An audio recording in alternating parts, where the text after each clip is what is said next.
Vous écoutez une prédication dite à l'église Source Féconde, une église centrée sur le salut des âmes. Elle œuvre dans les domaines de l'évangélisation, de l'enseignement de la parole de Dieu, de la communion fraternelle, de l'assistance ainsi que de la prière. Elle est dirigée par le révérend pasteur Désiré Mbaye.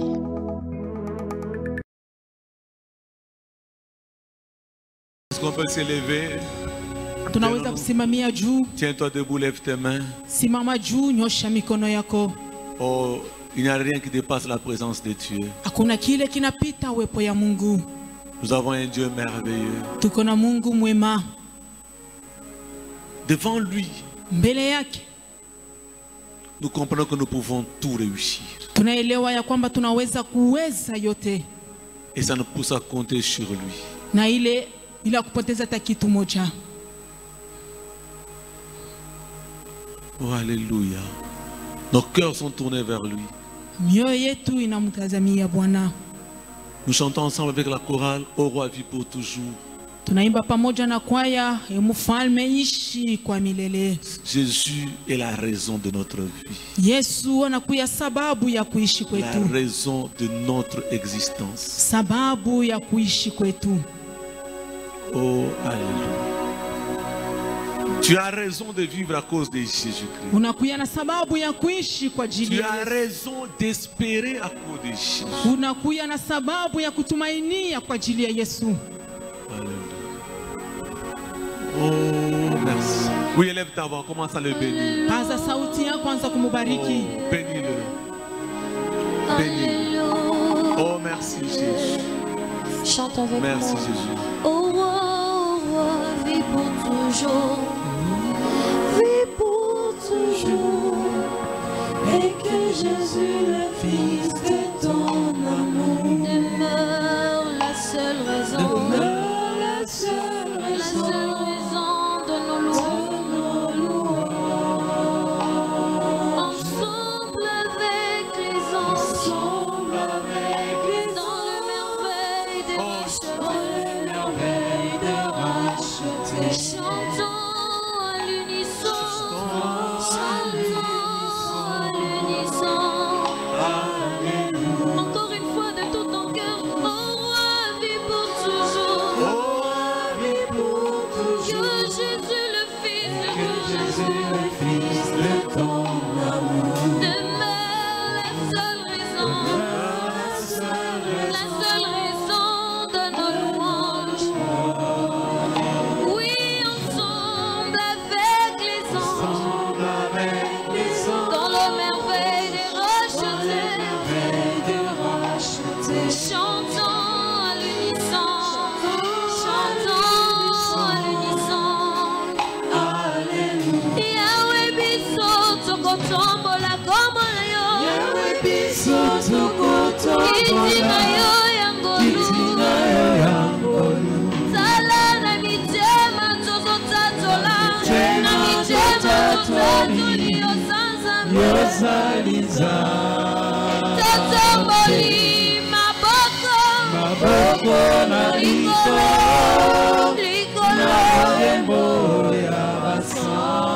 Na banje tokoyeba.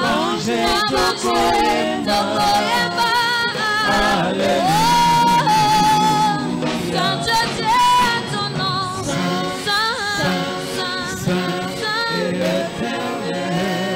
Dieu des armées.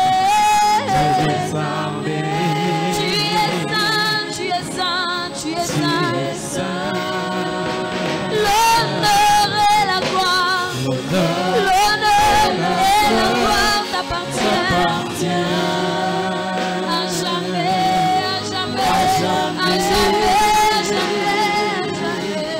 Tu es saint,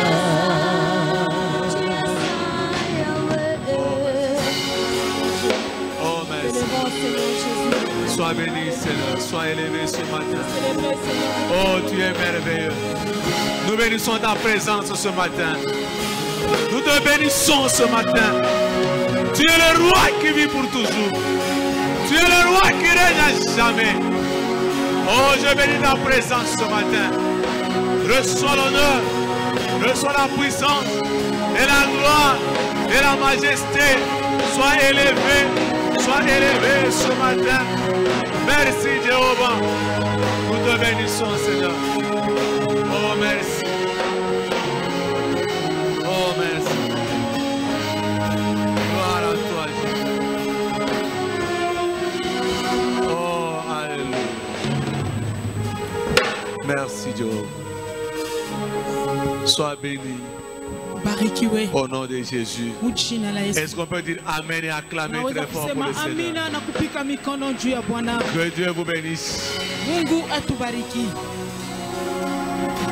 Nous prenons nos Bibles. Chacun prend sa Bible. Quelqu'un a une Bible? Montre un peu ta Bible. Montre ta Bible.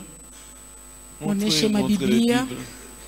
Si c'est le téléphone, tu montres même le téléphone. On va appeler ça Bible. Appelons le téléphone Bible pendant 2 heures. Au moins, il y a la Bible dans ton téléphone. Que Dieu te bénisse. J'ouvre une parenthèse. J'étais avec quelqu'un. Je lui dis, mais tu fais quoi? Il me dit, non, je suis le film. Moi, je ne savais pas qu'il pouvait enregistrer le film dans le téléphone. J'ai le film dans mon téléphone. Alors, si j'ai le film dans le téléphone, donc je peux aussi avoir la Bible dans mon téléphone. Donc, mettons nos Bibles dans les téléphones, ça va nous aider. Alléluia. Rien ne peut t'arrêter sur ton chemin. Parce que tu portes une sémence terrible. T'arrêter, c'est arrêter Dieu. Oh, c'est pourquoi je déclare ce matin que rien ne pourra m'arrêter dans ma vie. Si quelqu'un m'arrête, c'est qu'il a arrêté Dieu. On a jeté Joseph dans la citerne. On ne l'a pas arrêté. Parce qu'on ne pouvait pas arrêter Dieu. On l'a licencié chez Potiphar. Le licenciement n'a pas arrêté Joseph. Parce qu'on ne pouvait pas arrêter la vision. On l'a jeté en prison. La prison ne pouvait pas arrêter la vision de Dieu. Frères et sœurs, ce matin, laisse-moi te dire, personne ne peut t'arrêter. Tu marcheras, tu avanceras, tu arriveras là où Dieu t'a préparé. Rien ne peut t'arrêter. Parce qu'en toi, il y a une semence qui donne la vie. Alléluia. Amen. Alléluia. Amen. Nous n'avons pas affaire avec les ténèbres. Nous n'avons même pas affaire avec le diable. Nous avons affaire avec Dieu. Dieu a déjà parlé une fois. Oh, j'aime ce verset de psaume. Une fois Dieu a parlé. 2 fois j'ai entendu que la force et la puissance sont à l'éternel. Dieu ne parle pas 2 fois. Quand Dieu a dit tournez-vous et partez, soyez sûr que vous allez arriver. C'est comme ça qu'il y a eu des problèmes. Josué est parti devant Dieu. Il n'est pas parti devant les hommes. Il n'est pas parti à faire avec les ténèbres. Il a dit Dieu, tu nous as menti. Tu nous as dit de partir. Rien ne pouvait nous arrêter. Pourquoi on nous a arrêtés? Dieu a réglé le problème. Frères et sœurs, le problème, ce n'est pas le problème. Le problème que tu as, c'est parce que Dieu n'est plus là. C'est parce que tu as oublié Dieu. C'est parce que tu as oublié Dieu. Quand les gens avaient les hémorroïdes, hata wale watu waligonjwa dans les déserts, mule ils mjangwa sont partis vers Dieu. walimwendea Mungu. Dieu, ces hémorroïdes, c'est toi. Mungu, hii magonjwa ni Quand wewe. ils étaient brûlés, mordus par les serpents, Wakati waliumizwa na wanyoka ils sont partis vers Dieu. walimwendea Mungu. Dieu, c'est toi. Mungu ni wewe. Quand ils n'avaient pas d'eau, Wakati kulikosa Dieu, maji, c'est toi. Mungu ni Quand wewe. ils n'avaient pas de nourriture, Wakati kulikosa Dieu, chakula, c'est toi. Mungu ni wewe. Bien-aimé, Mupendo, le diable était déjà sur la terre. shetani alikuya Mais le kudunia, problème, lakini c'est mambo qu'ils avaient dans leur tête walijua muvichwa vyao notre vie ya kwamba ne maisha yetu dépend pas du diable, haielekei na ne dépend shetani, pas de nos ennemis. haielekei na wadui. Notre vie Maisha yetu dépend de Dieu. inaelekea na Ta Mungu. vie Sababu yeye dépend de Dieu. maisha yako yanaelekea na Mungu. Alléluia. Amen. Ta vie dépend de Dieu. Maisha yako Nous yanaelekea na devons Mungu. mettre ça dans nos pensées. Tunapasha kuiweka mu mawazo yetu. Oh bien-aimé, si tu mets ça, Mpendo, ukiweka hili rien ne pourra t'arrêter. hakuna kile kitakusimamisha. 1 Jean chapitre 5, Yohana wa kwanza sura yake ya 5 verset 1er. Vous mstari mettez wa kwanza les deux versets côte à côte et le verset 4. naweka Et puis nous allons lire dans Juge. mstari wa 4 na wa 5, kisha tutasoma katika Mwanzi. 1 Jean chapitre 5, Yohana wa kwanza sura yake ya 5 verset 1er. mstari wa kwanza. Quiconque croit que Jésus est le Christ Kila mtu anayeamini ya kwamba Yesu ni Kristo est né de Dieu. amezaliwa na Mungu. Alléluia. Amen. Si tu crois que Jésus est Christ, Kama unaamini ya kwamba Yesu ni Kristo, c'est que tu es né de Dieu. manake umezaliwa na Mungu. Verset 4. Mstari wa 4. Parce que tout ce qui est né de Dieu Kwa maana kila kitu kilichozaliwa na Mungu triomphe du monde. kinashinda dunia. Et la victoire qui triomphe du monde, Na ili inashinda dunia c'est notre foi. ni imani yetu. Alors, je prends les deux versets. Nabeba hii mistari mbili. Quiconque croit que Jésus est le Christ Kila mtu anayeamini ya kuwa Yesu ni Kristo est né de Dieu amezaliwa na Mungu et triomphe du monde. na anashinda dunia.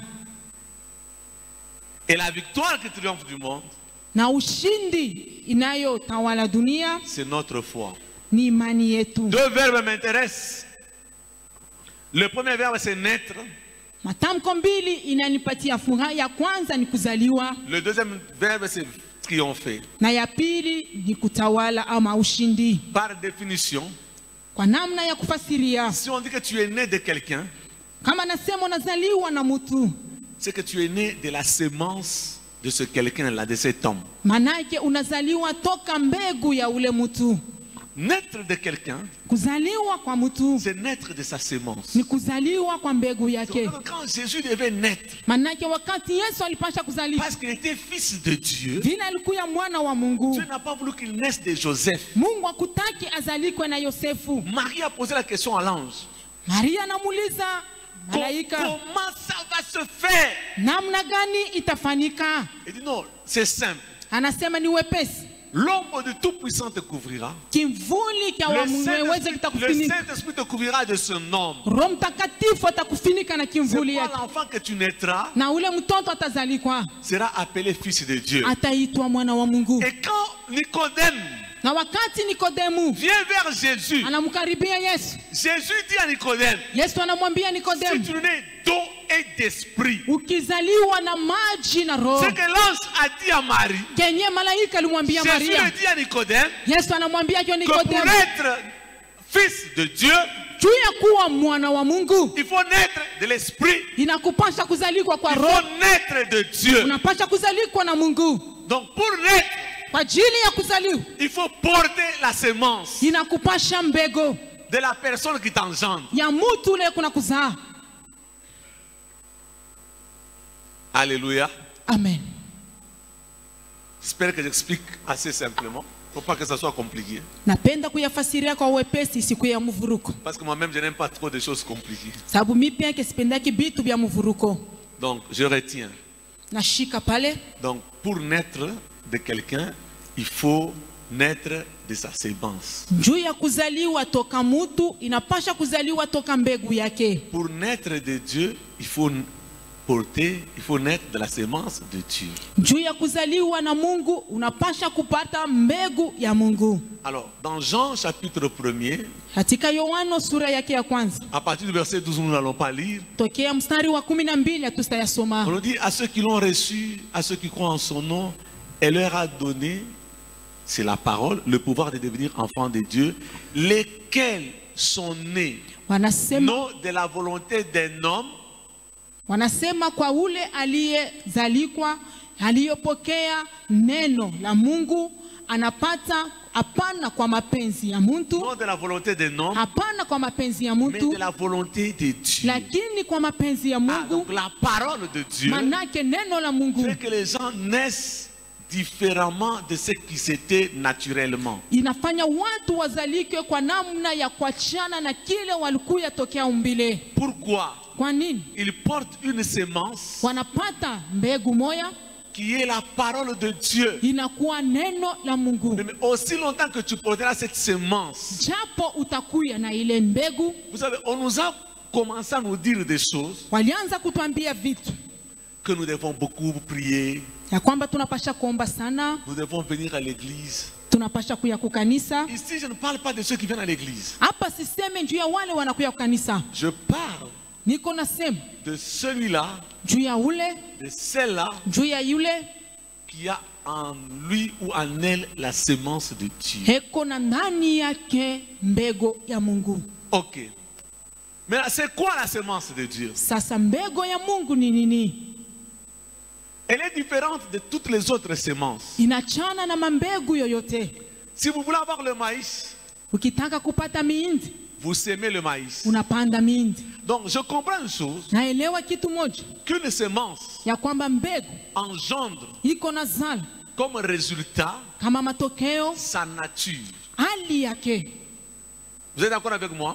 Tunakubaliana? Vous êtes d'accord? Hein? Parce qu'il faut que nous comprenions ces choses, ça va nous aider dans la Tunapasha vie. kuelewa hii maneno itatusaidia. Donc si je mets le maïs, Manake nikipanda mbegu ya mindi, je vais récolter nitavuna mindi. le maïs. Ok? Maintenant, si je coupe l'orange et le citron, Nikichukua matunda mbalimbali, je coupe la semence au milieu. nakata ile mbegu katikati, Je les mets ensemble. Comment on appelle ça? nayachanga. Je les greffe. Mina yachanga, C'est ça? Je sème. mina yapanda. J'aurai quel arbre? Tapata muti gani? J'aurai quel arbre? Tapata muti gani? Hybride. Hybride, n'est-ce pas? Oui. Donc ce que j'aurai, ça ne sera ni Kile ntapata orange, akisitakuya ile mbego Ni ilikuwa nayo kumwanzo, citron, wala ile mbego ingine ça sawa sera sawa, orange citron. itakuwa ya kuchangana. Alléluia. Amen. Donc un noir donne le noir, un blanc donne le blanc.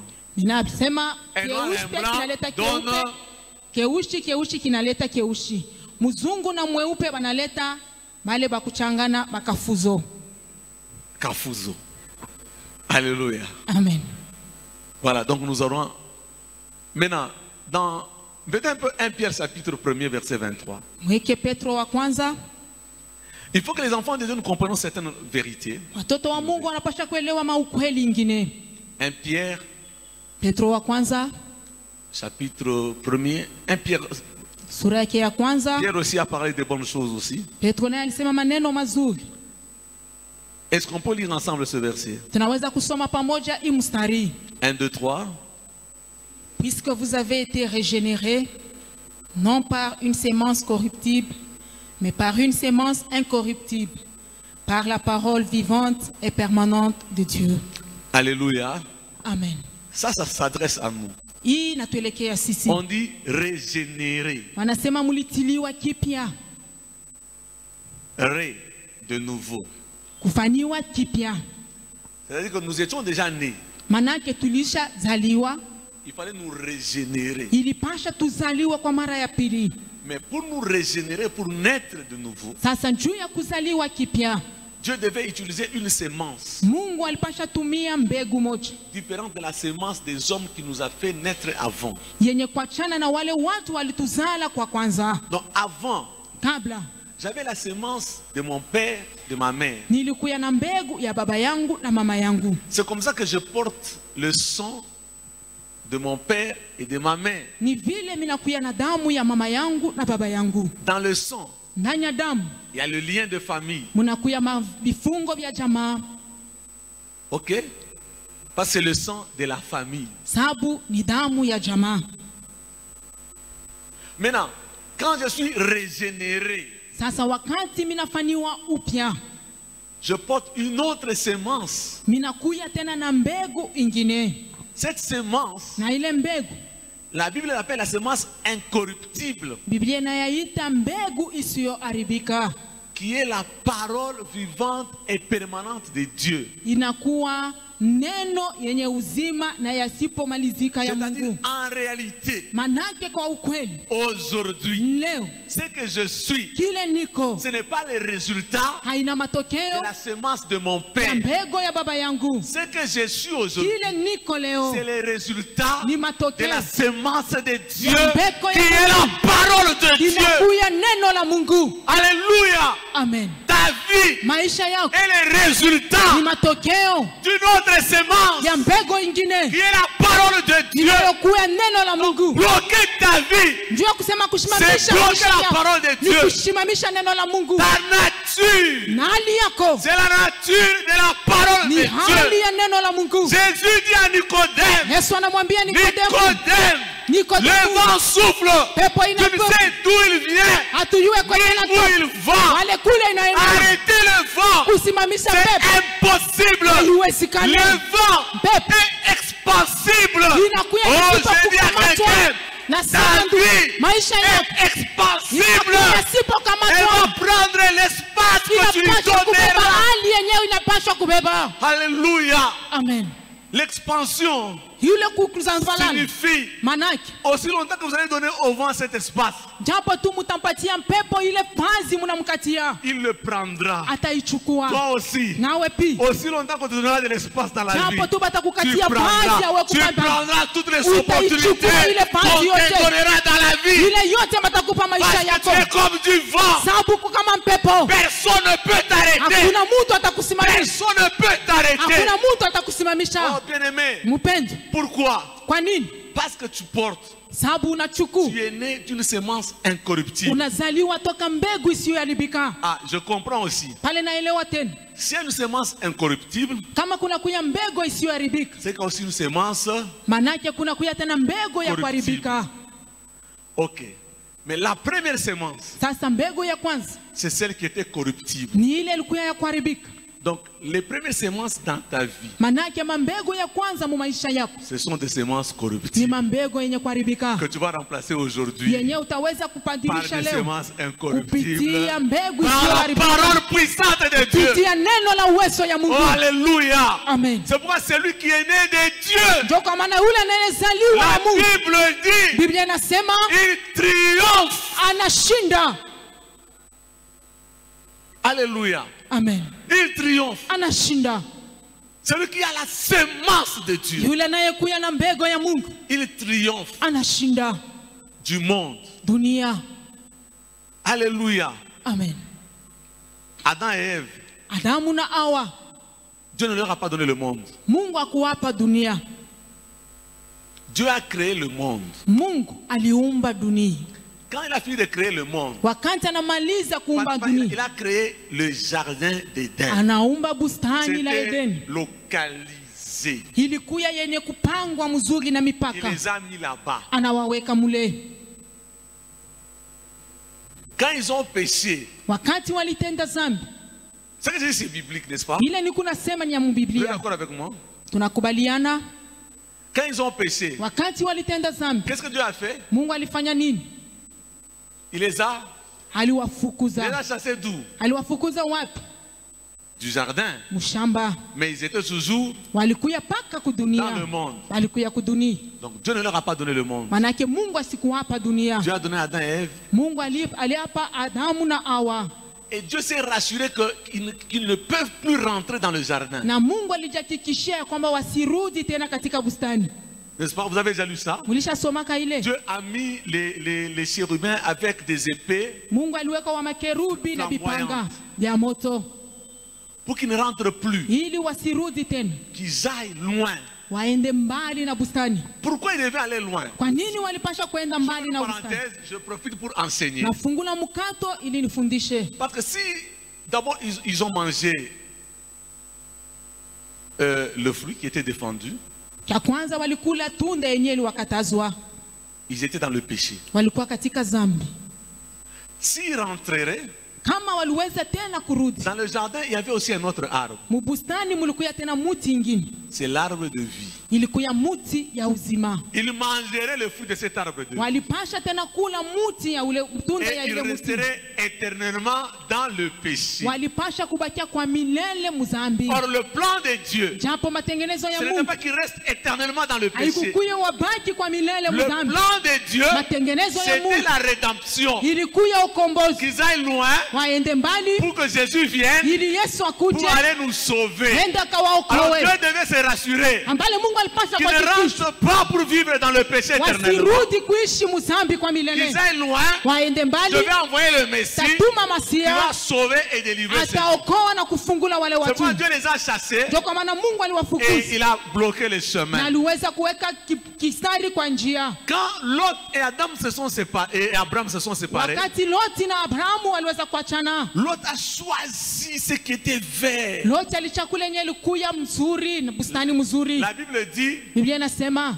comme le jardin d'Éden. kama Donc bustani ya c'était Edeni. beau tout ça. Manake ilikuya mzuri, Mais Dieu a bloqué ce chemin-là. lakini Mungu aliweka kikwazo kwa ile njia. Oh, c'est pourquoi quand Jésus est ressuscité, Ndio kwa maana wakati Yesu alifufuka, Marie Maria l'a confondu à un jardinier. aliweza kuweka tofauti Marie kati a yake na trouvé Jésus mchungaji. dans le jardin. Alimkuta Yesu katika La bustani tombe de Jésus, na kaburi ya Yesu c'était dans le jardin. ilikuya ndani ya Frères et bustani. sœurs, Ndugu na dada, l'échec d'Adam et Ève kushinda kwa damu na au dans le jardin, ndani ya bustani, la résurrection de Jésus kufufuka kwa Yesu dans le ndani jardin. ya bustani. Marie dit, Maria anasema, mon ami, rafiki yangu, si c'est toi qui as pris, kama ni wewe uliweza mchukuu, dis-moi où tu les as. uniambie wapi ulimuweka. Il fallait Ilipasha ce même jardinier, ule mlimaji, là où les hommes ont échoué, pale watu walishinda, le vrai jardinier, mlimaji wa kweli, le nouvel Adam, ule Adamu wa est sasa venu nous alikuja apporter la résurrection. kutuletea ufufuko. Alléluia, Amen, alléluia. amen. C'est comme ça que Jésus, on l'a confondu à un jardinier. Ndio kwa maana waliweza kuweka tofauti kati ya Yesu na mlimaji. Marie ne pouvait pas confondre Jésus. Maria kuweza kukosa D'abord, c'est kumsabu son Yesu fils. sababu ni mtoto yake, Et puis, elle était disciple. kisha alikuya mwanafunzi wake. Alléluia. Donc, Amen. dans la Bible, quand nous lisons, nous devons nous poser beaucoup de questions et réfléchir à certaines choses. Wakati tukunasoma Biblia tunapasha kujiuliza ferme la maswali parenthèse. na kufikiri. Nafunga C'est mkato, aussi longtemps que tu as la parole de Dieu, japo tu kuna neno la Mungu tu portes en toi uko ndani yako une sémence incorruptible. na mbegu isiyoharibika, Une sémence qu'on ne peut pas détruire. mbegu yenye hawezi kuharibu. Mais c'est pourquoi je te dis ce matin, Mimi najua kwa nini nakwambia asubuhi, mets ça dans ta tête. uyaweke mkichwa chako, Sois convaincu uwe na kikisho que sur ton chemin, ya kwamba sur le njia yako, chemin de ta bénédiction, njia ya baraka yako, sur le chemin de ta destinée, njia ya ujio yako, rien ne peut t'arrêter. hakuna kitu kinaweza Frères et kusimamisha. sœurs, Ndugu na dada, échouer aujourd'hui kushinda ne leo signifie pas qu'on t'a arrêté. haionesha kusimama na Être kusimamisha. licencié aujourd'hui du travail Wakikufukuza leo ne signifie kukazi, pas qu'on t'a arrêté. haikusema Manquer wanakusimamisha. des habits. Kukosa mavazi, Oh bien-aimé, mpendo. Joseph alimwachia bien qu'à Potiphar coach. Joseph a laissé à la femme de Potiphar son manteau. Mais ça ne signifie pas que parce que mon coach est Seigneur mon destiné. Cela ne signifie Pourquoi pas mon sans coach son manteau va prendre que il dans faut sa kuyacha munjia Il y a mlongoneta. d'autres manteaux que tu dois abandonner sur ta voie. Alléluia. Amen. Comment mon coach ya kuacha. Il y a des manteaux abandonnés. Jésus est obligé Yesu alilazimishwa. Parce que quand il est entré dans la tombe, Wakati aliingia katika il a makaburi, fait 3 jours. alifanya masiku Dans les tatu. 3 jours, il est parti prêcher à ceux qui étaient déjà morts. Mwenye masiku tatu alienda kubiri wale walishafariki. Il ne pouvait pas les prêcher avec la tunique qu'il avait. Asikupasha kuwahubiri na ile koti alikuwa nayo. Oh, vous comprenez pourquoi Joseph aussi, Mnaelewa kwa maana Yusufu naye avant d'entrer en prison, kabla ingia mgereza, la femme de Potiphar devait lui arracher l'habit qu'il mke wa avait. Potifa alipasha kumchukua ile vazi alikuwa Parce nayo, qu'il y a certaines gloires, sababu kuna mautukufu certaines ingine, dimensions avec Dieu. ni mahatua ingine na Qui Mungu. t'oblige à laisser les habits, ça représente l'ancienne vie. L'ancienne Inakulomba personnalité. uache mavazi ingine na kuya kama maisha ya zamani. Alléluia. Amen. On a arraché, Waliweza mais on kumunyang'anya, n'a pas arraché la destinée de lakini Dieu. hawakunyang'anya ujio ya Yosefu. Il était en prison. Alikuya mgereza, La prison n'a pas bloqué la destinée de gereza Joseph. ikusimamisha ujio yake. Frère, rien Donc, ne peut te bloquer. Hakuna kile kinaweza kusimamisha Notre problème, mambo yetu. c'est que nous mettons à côté de la parole de Dieu. Tuko naweka neno ya Mungu pembeni, C'est ça le problème de l'église. ndio mambo ya kanisa. Nous laissons de côté la parole de Dieu. Tunaweka pembeni neno la Mungu. Non, les ennemis. Wadui, Les ennemis. Wadui. Les ennemis. Wadui. Les ennemis. wadui, Un mois de combat, mwezi mzima ya maombi ce n'est pas grave. haina kigumu, Un mois d'état de siège. mwezi Mais mzima les ina mambo, résultats, lakini ta matokeo, vie bien-aimée, maisha yako, ta vie spirituelle. maisha yako ya kiroho. Regarde, la Bible dit dans Proverbe, Biblia inasema katika Mezali je pense chapitre 16, sura yake 16, si nous faisons la paix avec Dieu, tukiweka salama pamoja na Mungu, il dispose favorablement à notre égard même nos adversaires. eko natayarisha kupande wetu hata wadui wetu. Donc Dieu nous dit ceci, Mungu anatuambia hivi, quand ça ne marche pas, wakati ya biendeki, quand tes ennemis vont à kukonea, wakati wajuu wako wanaanza kukonea, banabia panshingo, on t'étrangle, banakuloka, on t'ensorcelle, banabloqué, on bloque gauche, ceci, cela, banabloqué droite. on bloque à gauche, à droite. Ça c'est les symptômes, Ile inakuya ni malama, la maladie. magonjwa yenyewe. La paix avec Dieu est brisée. Salama yako na Mungu ilishavunjika. Alléluia. Amen. Josué, Yoshua quand il a échoué devant Haï, wakati alishinda mbele ya Ai, les ennemis les ont poursuivis. wadui waliwafuata. En ce jour-là, la Bible dit on a tué beaucoup d'Israéliens. Mwile siku Biblia inasema waliua Waisraeli wengi. Josué a compris Yoshua alielewa qu'il y a une cause. ya kwamba kuna kuya sababu moja, C'est Dieu le responsable. ni Mungu mwenye madaraka ile mambo. Il est resté toute la journée devant Dieu. Alibakia siku mzima mbele ya Mungu. Voilà la bonne attitude. Tazama ali mzuri, Toute la journée, du matin au soir, siku mzima toka asubuhi mpaka vers le magharibi. soir, Magharibi Dieu dit à Josué, Mungu anamwambia Yoshua, lève-toi. simama. Ce n'est pas comme ça. Haina hivi, Parce que Dieu ne va pas accepter qu'on le condamne. Mungu asitakumali wapate kumhukumu.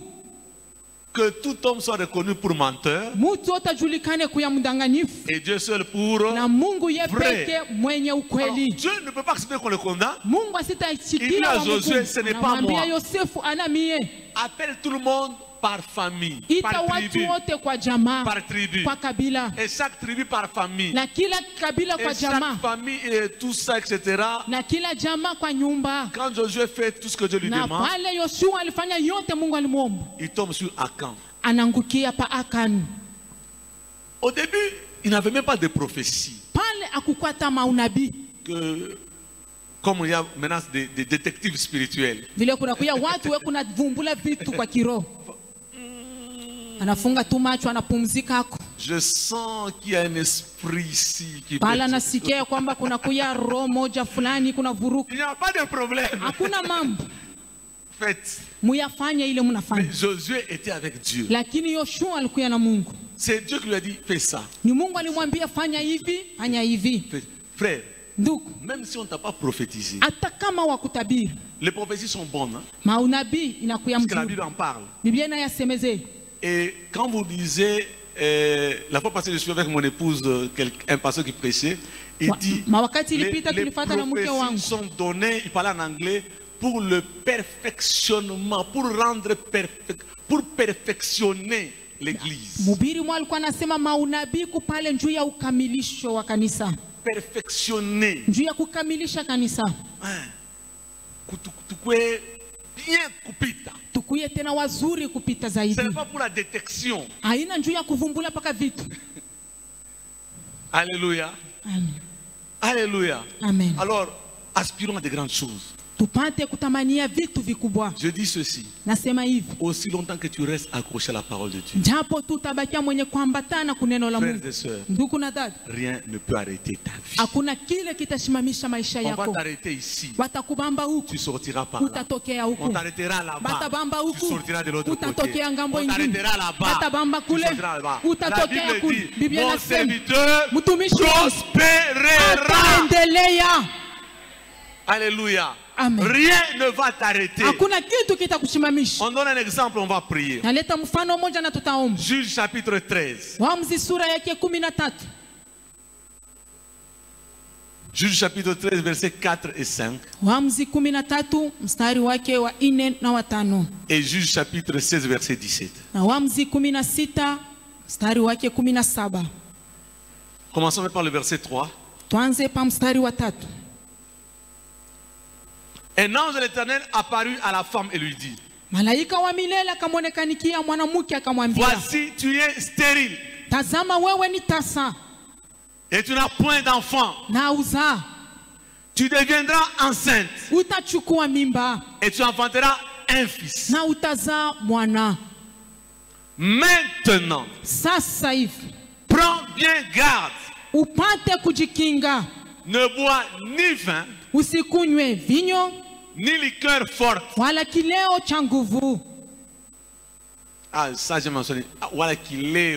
Donc, quelqu'un qui n'a le chanaka, Ce qui enivre le plus, ni liqueur forte, wala kileo cha nguvu, et ne mange rien d'impur. na usikule kitu kichafu. Verset 5. Mstari wa 5. Car tu vas devenir enceinte Saa utachukua mimba et tu enfanteras un fils. na utazaa mwana. Le rasoir Wembe ne passera point sur sa tête. haustapita juu ya kichwa chake. Juge 16, 17. Waamuzi 16 mstari wake 17. 16, 17. C'est ça, je pense. 16 17. 16, 17, oui. Oui, oui. Il ouvrit son cœur Akamfungulia moyo wake et lui dit, na akamwambia, le rasoir, wembe. je suis en train de vérifier, je crois que c'est ça le texte. Oui, le rasoir Wembe n'a point passé sur ma tête, haijabado pita pa kichwa changu, parce que je suis consacré à Dieu. sababu mimi ni mnaziri Dès le ventre de ma mère. toka tumbo la mama yangu. Si j'étais rasé, Bangenikata kichwa, ma force m'abandonnerait nguvu yangu itaniacha, et je deviendrais faible na mitakuwa mzaifu, et je serai comme tout autre homme. na mitakuya kama watu wowote. On nous met dans une autre version, le verset 5. Wanaweka katika tafsiri ngini mstari wa 5, Dans une autre version.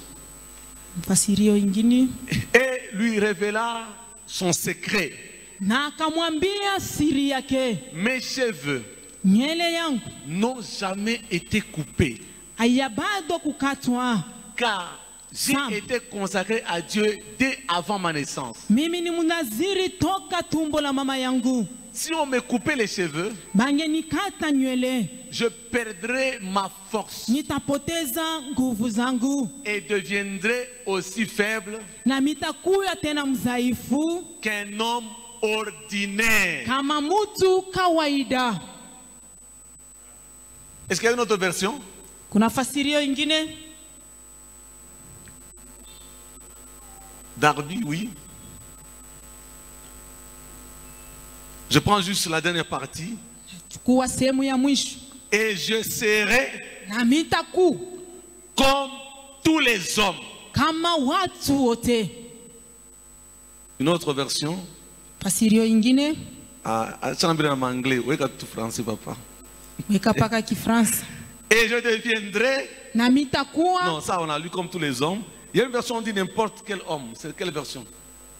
Semeur, hein? Quel est le semeur? Oui. Et je deviendrai comme n'importe quel autre homme. Na Alléluia. mitakuwa kama mtu mwingine. Donc, il y a plusieurs versions. Kuna kuya mafasirio achana. Qu'est-ce qui se passe? Nini inapitikana? Dieu a entendu la prière de Manoah et de sa femme. Mungu alisikia maombi ya Manoa na mke wake. Il envoie un ange pour que l'enfant naisse. Anatuma malaika ili mtoto azaliwe. Le principe est simple. Kanuni inakuya mwepesi. Tu deviendras ce qui t'a fait engendrer. Utakuwa kile yule aliweza kukuzalisha. Alléluia. Amen.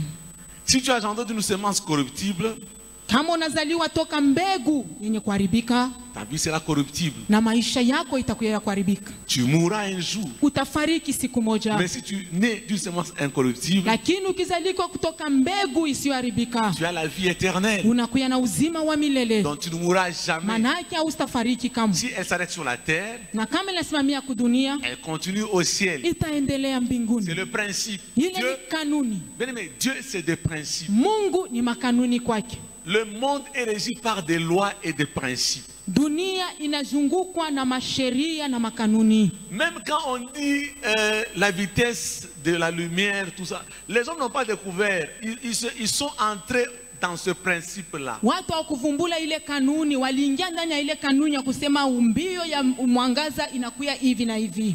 Pour qu'un corps soit suspendu, il doit tourner autour de notre à une grande vitesse. Japo kitu fulani kisimame mumpepo kinapasha kuzunguka fazi moja mwingi burefu fulani. Alors il y a la sommation des forces qui amène à l'équilibre. Kuna kuya kuchanga kwa mahesabu fulani inaleta C'est comme usawa. ça, au-dessus de nos têtes, il y a des stations spatiales qui circulent. Ni vile juu ya vichwa vyetu kuna kuya vitu mbalimbali viko nazunguka. Mais ceux qui sont dedans, là, eux sont en repos. Lakini wale weko ndani ya vile vyombo weko katika mapumziko. Donc c'est des principes trouvés. Ni makanuni yenye tulikuta. La dîme est un principe. Chekumi ni kanuni. Un païen qui donne la dîme, il est béni au même titre qu'un chrétien qui donne la dîme. Mupagano analeta chekumi anabarikiwa namna moja moja na ule Mkristo analeta chekumi. En matière de dîme, Maneno ya chekumi il est béni anabarikiwa. au même titre Muali que moja le moja chrétien qui donne sa dîme. na ule Kristo Mkristo Donc si kunaleta un chrétien chekumi ne yake. donne pas la dîme, Manake kama Mkristo Et qu'un asileta païen donne chekumi la dîme, na mpagano kunaleta en chekumi, matière de dîme, ce païen sera béni. mu maneno ya chekumi ule mpagano Il atabarikiwa. aura les résultats liés à la loi. Kutakuya matokeo kufatana na ile sheria. Le monde fonctionne avec des lois. Dunia inatumika na masheria, Dieu fonctionne aussi avec des lois. Mungu naye anatumika na masheria. Alors on dit à la femme de Manoah, Wanamwambia mke wa Manoa, tu seras enceinte. utachukua Mais mimba. on te donne deux lois. Lakini tunakupa masheria mbili. La première loi Sheria ya kwanza te concerne. inakuwa yako. Pas de boisson, Hakuna kunywa pombe, pas de liqueur, hakuna vilewe, pas d'aliments impurs. hakuna chakula mchafu. Ça c'est pour la femme de Manoah. Ile ni njuu ya mke. La deuxième loi Na sheria ya pili concerne l'enfant que tu vas engendrer. inakuwa njuu ya mtoto mwenye utazaa. Frères et sœurs, Ndugu na dada, il y a des lois qui te concernent. kuna masheria ile inakuelekea Il y a des lois qui concerneront ce que Dieu te donnera. na masheria ingine itaelekea ile Mungu atakupa. Amen. Tu pries pour avoir une voiture. Unaomba juu ya kupata gari. Il y a des lois qui te concernent. Kuna masheria inakuelekea. Comment tu pries. Namna gani unaomba? Mais quand tu auras la voiture, Na wakati utapata ile gari, pour Dieu, juu ya Mungu il y a des lois qui vont concerner cette voiture. kuna masheria itaelekea ile gari. Rendre grâce au Seigneur. Mshukuru Mungu Consacrer cela au Seigneur. na upate kuyatoa ile kwa Mungu. Les deux marchent ensemble. Bile binatembea vyote biwili pamoja Et ça vient seulement de la parole de Dieu. na binatokea kuneno la La Mungu. vie chrétienne, elle est simple. On doit commencer à Maisha ya essayer. Kikristo ikuwe wepesi. Il faut donc kufundisha ça mu masomo. Nous devons nous apprendre comme à l'école. Samson grandissait chez eux. Samsoni alikuwa na komaa kwao. Il savait, Alijua aussi longtemps que j'aurai les tresses sur ma tête. japo tu utachunga hii nywele yangu kukichwa. Ces tresses, c'est la parole que l'ange a déclarée. Hii nywele ni misemo enye malaika aliweza kutangaza. Sa maman lui a dit, Mama yake alimwambia, La mère qui représente l'église, n'est-ce pas? Mama anakuya kionyesho ya kanisa. L'épouse de Dieu. Anakuya bibi harusi wa Mungu. Écoute mon fils. Unisikie mwanangu. Proverbe dit, mon fils ne méprise pas l'enseignement de ta mère. Mezali inasema mtoto usikufuru mafundisho ya mama yako. Écoute. Siki. Aussi longtemps que tu vas garder les tresses sur ta tête, Japo tu utachunga ile manywele mukichwa yako. rien ne va t'arrêter dans ta vie. Hakuna kile kitakushimamisha maisha yako. 2 ans, Miaka 2, 12 ans, miaka 12, 15 ans, miaka 15, 18 ans. miaka 18. Il dit non, je vais aller me marier. Anasema tenda kwao. Il part avec ses parents. Anaenda na wazazi wake. Ils vont à un lion. Wanaona simba. Parce qu'il a les tresses, Sababu anakuya na ile manywele. il prend le lion. Anachukua ile simba. Anamupasula. Pourquoi? Kwa nini? Il a la parole. Eko na neno. Les tresses, Ile manywele l'alliance. inakuya gani? Il va chez les Philistins, Anaenda kwa Wafilistini, chez les ennemis. kwa wadui. Quand ils viennent, Wakati wanakuja, il les bat tous. anawapika wote. Pourquoi? Kwa nini? Il a les tresses. Eko na ile manywele. Il épouse Delilah. Anamuoa Delila. Même dans l'erreur, Hata mukosa, il garde les tresses. anachunga manywele yake. Il garde la parole de Dieu. Anachunga neno la Mungu. Quand il dort, Wakati analala, Delilah lui dit non, tu vois que je t'aime. Delila anamwambia Montre-moi d'où vient sa nakupenda. force. Unionyeshe nguvu yako Il dit, si inatoka vous prenez wapi. des cordes fraîches, vous me liez, Anasema mkikamata makamba mabichi munanifunga. vous allez m'arrêter. Mutanibamba. Il dort, Analala. on le lie. Wanamufunga Et puis on makamba. crie, les Philistins sont sur toi. Wanasema Wafilistini ni juu yako. Aussi longtemps qu'il a les tresses, Japo tu engari na ile manywele. Anakata ile mankamba. aussi longtemps que tu auras la parole de Dieu, Japo tutakuya na neno la Mungu. il y a des cordes de ta vie que tu coupes. Kuna mankamba ya maisha yako takata. Alléluia. Amen. On te liera, Watakunasa, tu les couperas utayakata et tu continueras ton chemin. na utendelea na njia yako. On a fermé les portes de la ville. Walifunga milango ya mji. Samson, il prend les portes. Anachukua ile milango.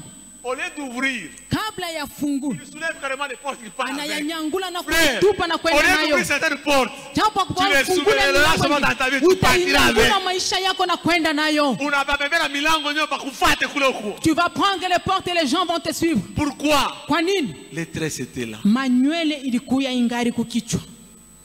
Alléluia. Amen. Alors, dès là, vu que tu me mens, Pale Delila anamwambia unanidanganya. j'ouvre une parenthèse. Nafungula mkato. Frères et sœurs, Ndugu na dada. un malin malin, Kwa ule anakuya mkalamushi. qu'est-ce qu'on dit en français? Malin combien? Malin moitié. Bukalamushi kwa kipande. C'est ça et demi. Njoo bukalamushi bule kwa C'est-à-dire kipande. que Samson aussi, il commence à s'habituer. Naye anaanza kuzoea. On ne s'habitue pas avec le péché. Abazobele yake zambi. Shikumoya, Un jour, utakufa. tu vas mourir. Alléluia. Amen. Je ferme la parenthèse. Nafunga mkato. Que ceux qui ont des oreilles pour Wale entendre, we kuna masikio njoo kusikia, entendent. wasikilize. Il dit, Anasema, si vous me coupez les tresses, ukinikata manywele. oh bien-aimé, Wapendwa, la parole de Dieu, neno la Mungu c'était ne jamais couper. ilikuya usikate kamwe. Mais il dit, Lakini anasema, si tu coupes, ukinikata, donc il abandonne la parole de Dieu. manake anachana na neno la Mungu. Il est conscient. Anakuwa na dhamiri. Il est conscient. Eko na Il dhamiri dit, si vous coupez, ya kwamba mkikata, si j'abandonne, kama minacha, je serai comme n'importe quel homme. mitakuwa kama mtu yoyote. Je serai comme tous les hommes. Mitakuya kama watu wote. Je serai un homme ordinaire. Mitakuya mtu kawaida. C'est-à-dire, Maana yake, aussi longtemps qu'il avait les tresses, japo tu alikuya na ile il manywele, n'était pas ordinaire. akukuya mtu kawaida. Frère, aussi longtemps que tu as la parole de Dieu, tu n'es pas un homme ordinaire. Ils viendront par un chemin, ils fuiront passer d'autres chemins, ils viendront comme un fleuve, l'esprit les mettra en route. Roho ya Mungu itawaweka nje ya Même njia. la maladie, Hata magonjwa. la Bible dit, Biblia inasema, dans le psaume 91, Zaburi même la contagion hata qui frappe kutambukizo après-midi inakuya ne katika va pas jua te kati, frapper. haista kukamata. Parce que tu n'es pas un homme ordinaire. Sawa, una mtu kawaida. Tu n'es pas, comme on dit dans le semeur, n'importe qui. Hauna mtu yoyote. n'importe qui. hauna mtu yoyote. Oh bien, mais quand tu as la parole de Dieu, Kama uko na neno la tu Mungu, n'es pas n'importe qui. hauna mtu Le yoyote. problème, Mambo tu es tombé plus bas ulianguka chini parce zaidi, que tu as Sababu perdu la parole de Dieu. ulipoteza neno la Mungu. Alléluia. Amen. Nous sommes tombés plus bas Tulianguka chini parce zaidi que nous avons laissé la parole de Dieu. sababu tuliacha neno la Mungu. L'église, Kanisa, revenons à la parole de Dieu. turudi kuneno la Mungu. Quand il a dit ça, Wakati alisema hivi, Delilah a compris Delila aliweza kuelewa. que Monsieur Samson Hapa sasa Bwana Samson vient de déboutonner son ventre. anafungua matumbo yake, Il a ouvert son cœur. anafungua moyo wake. Elle n'a même pas crié très à haute voix. Asikulalamike Quand elle a tena. fini de couper les cheveux, Wakati anamaliza kumkata nywele, elle a dit, Samson, anasema tu kwa sauti ya mrembo, les Philistins sont là. Samsoni wa Filistini ni hapa. Samson a essayé, Samsoni alisubutu, il n'avait plus de cheveux. hakukuwa tena na nywele, Il n'avait plus une parole d'alliance. hakukuwa tena na neno ya agano. Il a perdu la parole. Alipoteza neno, Il a perdu la parole. alipoteza neno. Frère, ne perds pas la parole. Ndugu, usipoteze neno. Ce qui te fait réussir, Kile kikuna kuwezesha c'est la parole. ni neno. Tu n'es pas un homme ordinaire Hauna mtu kawaida, aussi longtemps que tu as la parole de Dieu. japo ngali na neno. Tu es extraordinaire. Huku mtu wa mastajabu. Dis d'abord, je suis extraordinaire. Sema niko wa mastajabu. Dis, je suis extraordinaire. Sema niko wa mastajabu. Je ne suis pas n'importe quel Sina homme. mtu yoyote. Dieu est parti même plus loin. Mungu anaenda tena mbali zaidi. Je ne connais pas très bien la version. Il y a une version qui m'a dit, je ne suis pas comme tous les autres hommes. Il y a une version comme Kutafsiri ça. ingine inanyonyesha sina kama watu wote. Donc si tu as la parole de Dieu, Kama uko na neno la Mungu, tu n'es pas comme tous les autres hommes de ta famille. hauna kama watu wote wa mjamaa yako. Alléluia. Amen. Non, non. Il y a une version. C'est quelle version? Darby. Oui, oui. Donc comme tous les hommes. Sina kama watu Tu n'es wote. pas comme tous les hommes. Sina kama watu wote. Si un chrétien sait ça, Kama Mkristo anajua hii maneno, bien, mais devant les ténèbres, mbele ya giza il a un autre comportement. utakuya na kujiongoza kwa namna Il ingine. sait qu'il n'est pas comme tous les hommes. Anajua ya kwamba sina kama watu wote, Il n'est pas comme tous les hommes. asina kama watu Quand wote. il arrive dans un village, Akifika katika mgini fulani, tout le monde pleure. watu wote wanalia, Il sait que lui ne pleurera pas yanajua kusema parce qu'il sitalia, n'a pas le même sort que tous les sababu hommes. asina na matokeo Tu moja n'as pas moja na le watu même wote. sort Hauna na que tous les matokeo hommes. moja moja Rien na ne watu peut wote. t'arrêter. Hakuna kile kitakusimamisha, Rien ne peut arrêter ta vie. hakuna kile kitasimamisha maisha yako. La mort n'a pas arrêté Jésus. Kifo kikumsimamisha Yesu. Pourquoi? Kwa nini? Il était la parole. Alikuwa neno, La parole. neno. Les sacrificateurs, Wakoani ils ont dit ceci. wanasema hivi, Allez garder bien la tombe de ce monsieur. mwende mkachunge mzuri makaburi ya ule mtu, Parce que s'il ressuscite, sababu akifufuka nous nous rappelons tunakumbuka que cet imposteur, ya kwamba ule mtu mubaya,